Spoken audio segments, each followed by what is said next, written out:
How's it going, allotment freaks?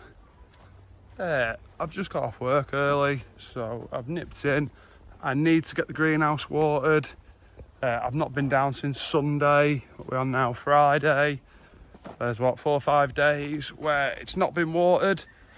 We do all right in the tomato bed, to be fair, with it being straight in the ground, but the pots they're gonna be struggling. So yeah, let me get in. I'll give it a quick water, then I'll show you what's going on.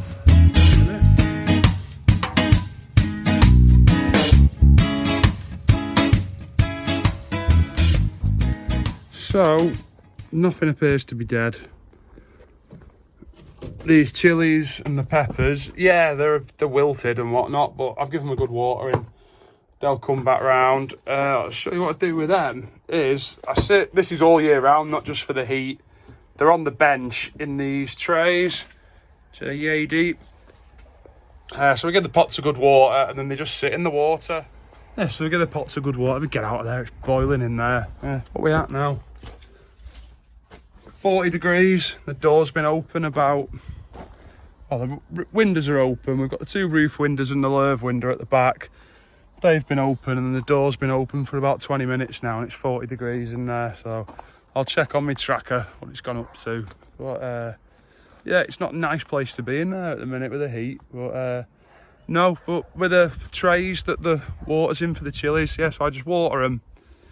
Any runoff sits in the tray, and then they take it up over the next couple of days. I just find it as one of them little useful things for me where through times like this, whatever water it holds in the tray, it takes it back up slowly over the next few days. So yeah, I wouldn't like to think if I didn't have that tray, I'd say them chilies didn't have long left before they'd have started frying away. So when I do give them a soaking, they get a good soaking, and then yeah, whatever's left slowly absorbs back into them. The tomato bed, I don't really have any issues with that. Don't really have any issues with the tomato bed. It's in the floor. It's just in the standard raised bed up from the floor. So like I say, that gets a good soaking. If you look down there, I have one of them perforated hoses, a soaker hose, and that runs up and down the bed a couple of times. So when I get here, just plug the hose onto it. I'll do my other bits of water in, and then just plug the hose into that for us. And just let it have a good fit, have a good soak for a while. It seems to do all right by it.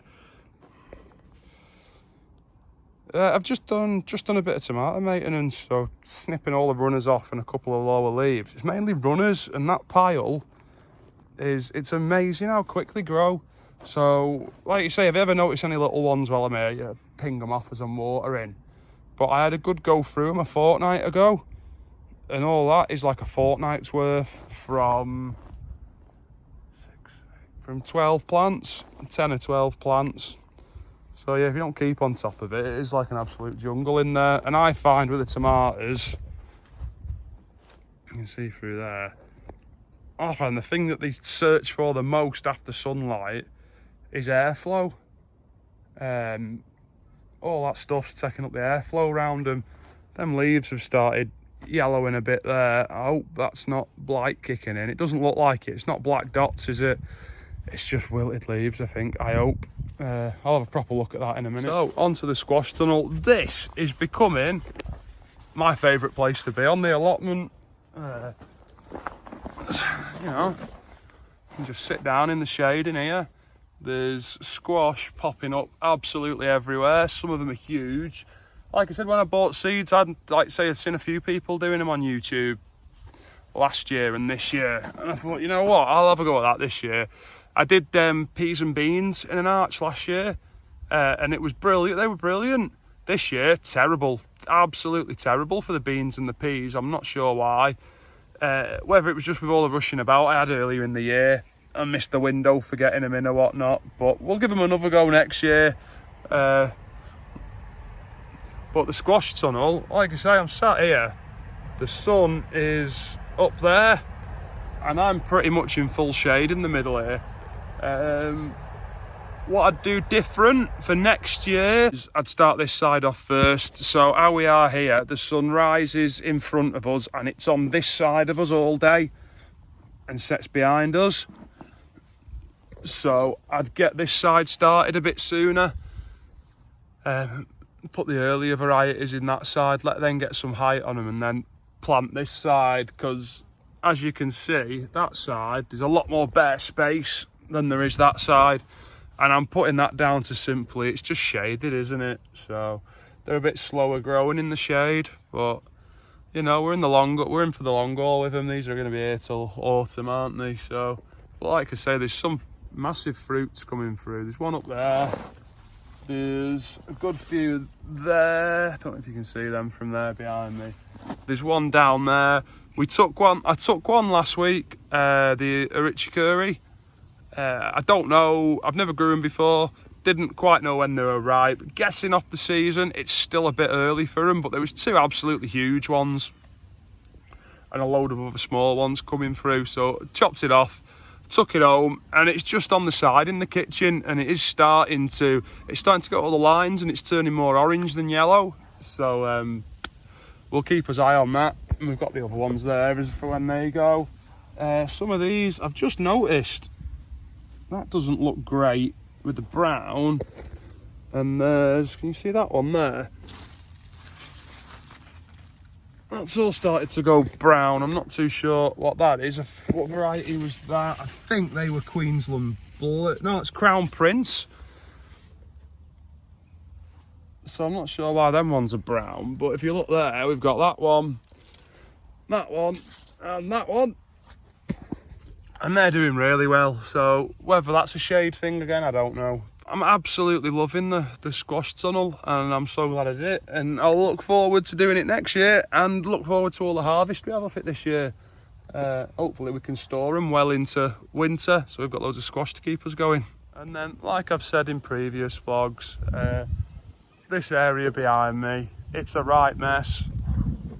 I'm not really growing anything up here this year though. I said I've had so much going on earlier in the year that half the plot has been enough to get in, you know, some favourites, the sweet corn, tomatoes, the chilies, parsnips, lettuce. What else have we got going in? We've had leeks in, but they've gone to pot.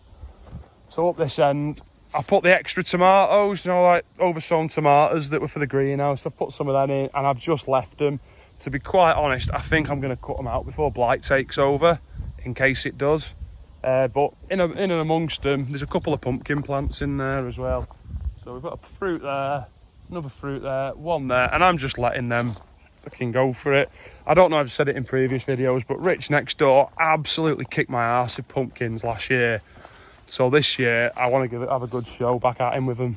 So, I've seen one or two of his. Rich does the Three Sisters method, and it works so well for him.